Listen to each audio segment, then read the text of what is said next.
Hello everyone, my name is Monica. Thanks for joining me today for another one of Perform's webinar series on nutrition for your body with context. Our topic today is barley, so let's get started.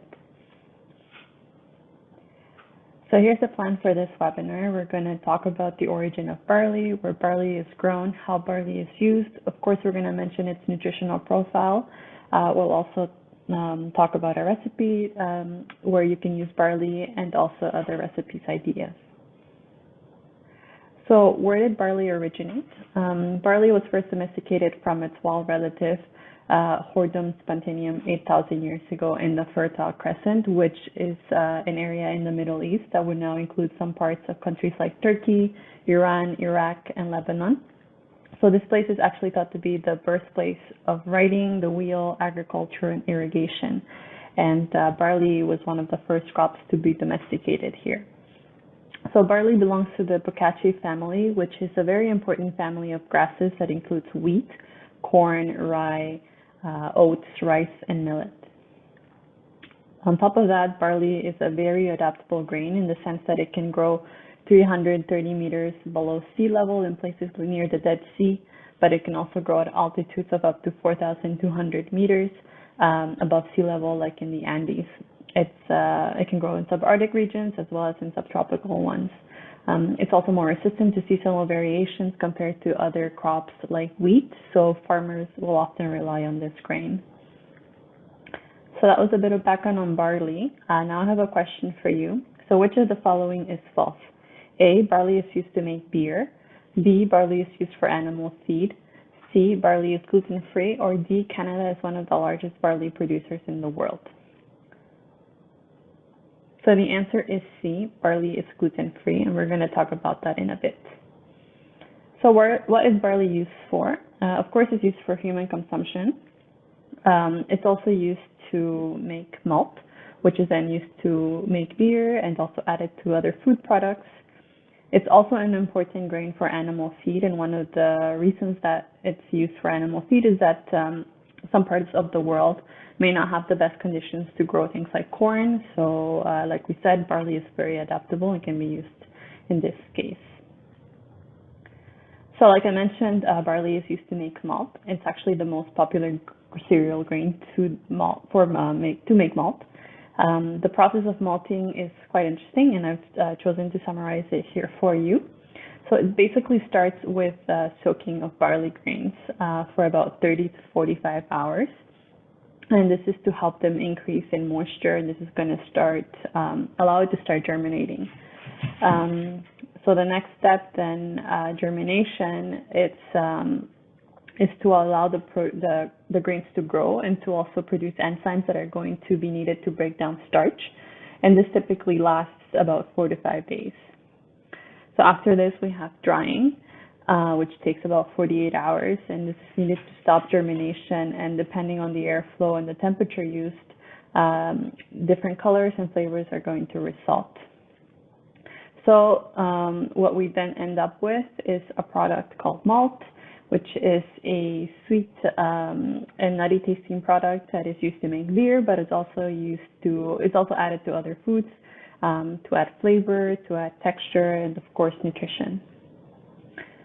So Canada is actually one of the world's largest producers of malt, and that's because it's also one of the largest producers of barley. It's actually the fourth largest producer after the European Union, Russia, Australia, and Canada's the fourth. So most of the barley here is made in Western Canada. It's produced in Western Canada, so places like Alberta, BC, Saskatchewan, and Manitoba. And more than half of the barley that is produced in Canada is actually used for animal feed because it's very nutritious due to its high protein content and also its high starch content. And because of this, it's also exported to other parts of the world. So now I have a second question to help us transition to a different topic. So compared to cooked rice, the same amount of cooked barley is A, higher in protein, B, higher in fiber, C, higher in calories, or D, higher in sugar. So the answer is B, barley is higher in fiber.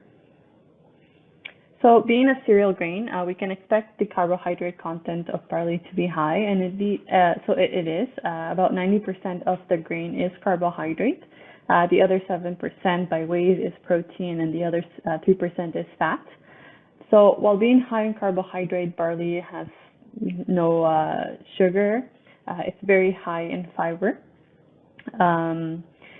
It's actually one of the grains, the cereal grains with the highest amount of fiber. So for example, 1 cup of cooked barley is going to give us 6 grams of fiber, which is 20% of the daily amount of fiber that we require per day.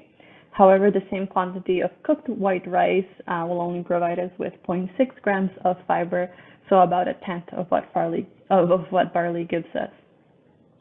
So the fiber content of barley is pretty high, but also barley is a good source of B vitamins that help us convert food into energy, among other benefits. It's also a good source of iron, a good source of selenium.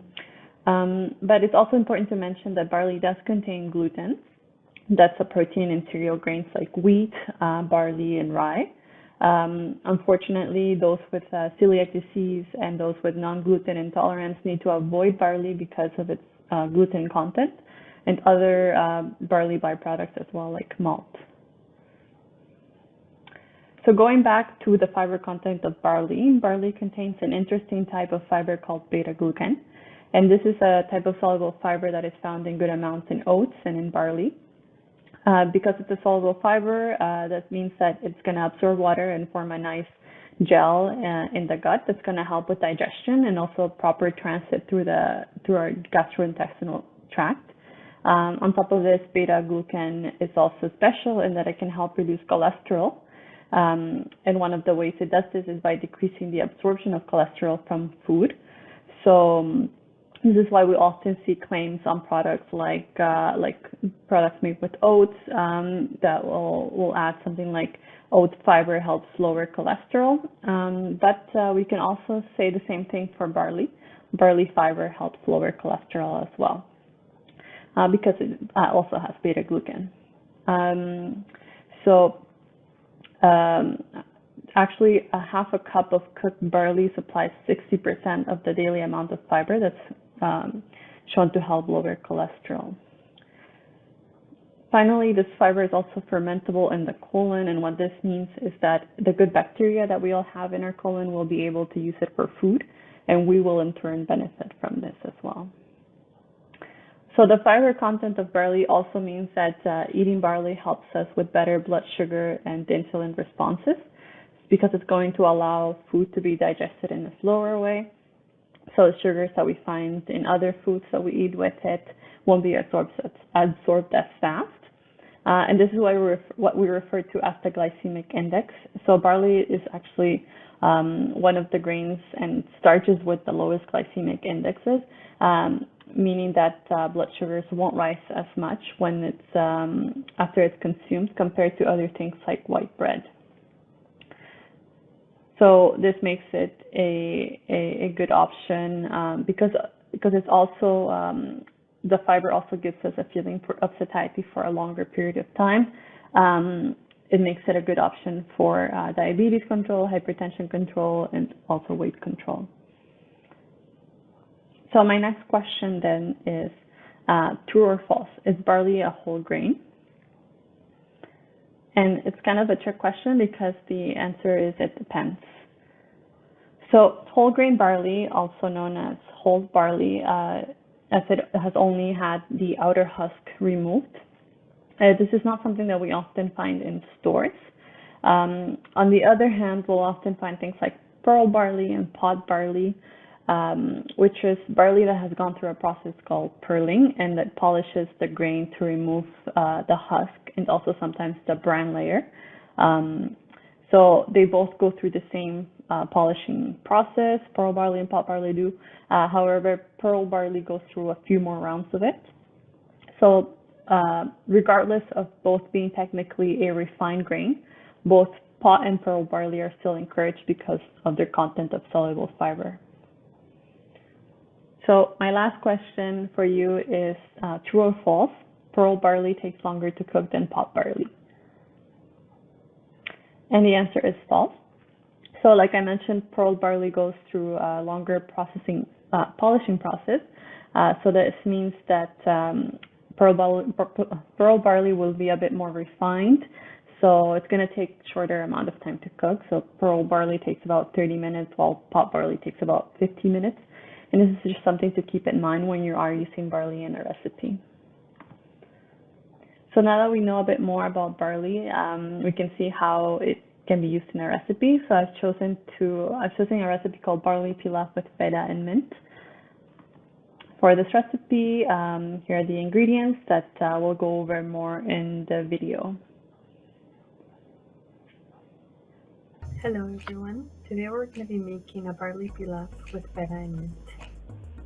For this recipe you're going to need 2 tablespoons of olive oil, 1 onion, 3 cloves of garlic, 1 lemon for which you're going to use the juice and the zest, 1 cup of pearl barley, 3 1/3 cups of water, 1 cup or 200 grams of feta cheese.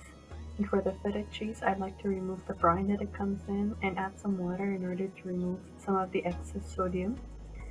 You're also going to need half a small package of mint, 1.5 cups of frozen peas, and some pepper to taste. Before starting anything, we're going to wash our hands thoroughly for at least 20 seconds to make sure that we reach every single part. After we cut our onion and our garlic, we want to zest our lemon. I used a cheese grater to do that. Once we have our lemon zest, we can put that aside, and then we'll go on to cutting the lemon and to juicing it. I didn't have a juicer, so I just did it by hand, and I used a fork to kind of help me with that. We're gonna then rinse our barley thoroughly to remove any dust and debris. And in a large pot, we're gonna heat a tablespoon of olive oil at medium heat. Once this is heated, we're gonna add our onion and we're gonna fry this for about 3 minutes.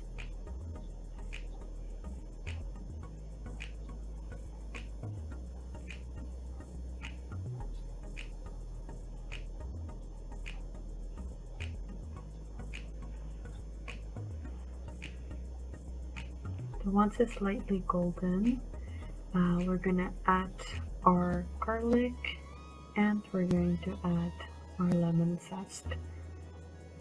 And we're gonna fry this then for about 1 more minute.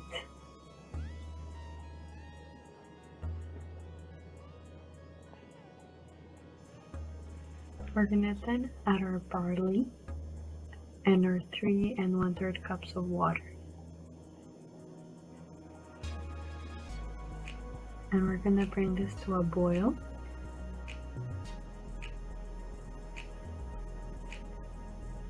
And once it starts boiling, we're gonna reduce the heat again. We're gonna cover it, and we're gonna leave this for about 20 minutes. In the meantime, we're gonna cut our feta cheese into cubes. We're going to divide it in half, and we're going to keep half of it for the end. Similarly with our mint, we're going to chop our mint and we're going to keep some leaves for the end. Then in a bowl, we're going to add our half of feta cheese, a tablespoon of olive oil, we're going to add our lemon juice and our chopped mint, and we're going to mix this together and save it in the fridge for later. So back to our barley. After about 20 minutes of simmering, we're going to add our green peas and our feta cheese mixture, and we're going to mix this and cook for about 3 minutes. Remember to stir occasionally.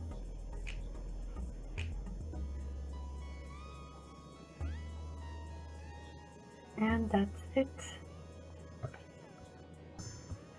So this recipe serves 4 people and you can eat it either hot or cold. So once you're served yourself, you can garnish this with some feta cheese and some mint leaves and enjoy. Hello everyone. So this barley pilaf recipe costs a total of $10.98 to make, and it makes 4 servings, so about $2.75 per serving. So it's not bad for a meal that's both filling because of its protein content and because of its fiber content. I do want to mention that the sodium content that we see here is because of the feta cheese when it's kept in the brine. So like I said in the video, it's a good idea to rinse off the brine before using the feta cheese. So I do hope that you get to try this recipe. Finally, there are other ways that you can prepare barley to get a bit more of its benefits. You can use it in salads. It's also great in soups because its starch, the type of starch that it has, gives it a nice, naturally thick texture. You can also prepare barley ahead of time and use it for your breakfast like you would use oatmeal. And finally, you can also buy barley flour and use it to make baked goods like bread. So I invite you to check out some of these references if you'd like to learn more about barley. Specifically, I recommend gobarley.com because it has more barley recipes ideas here. Well, thank you, everyone. Have a nice day.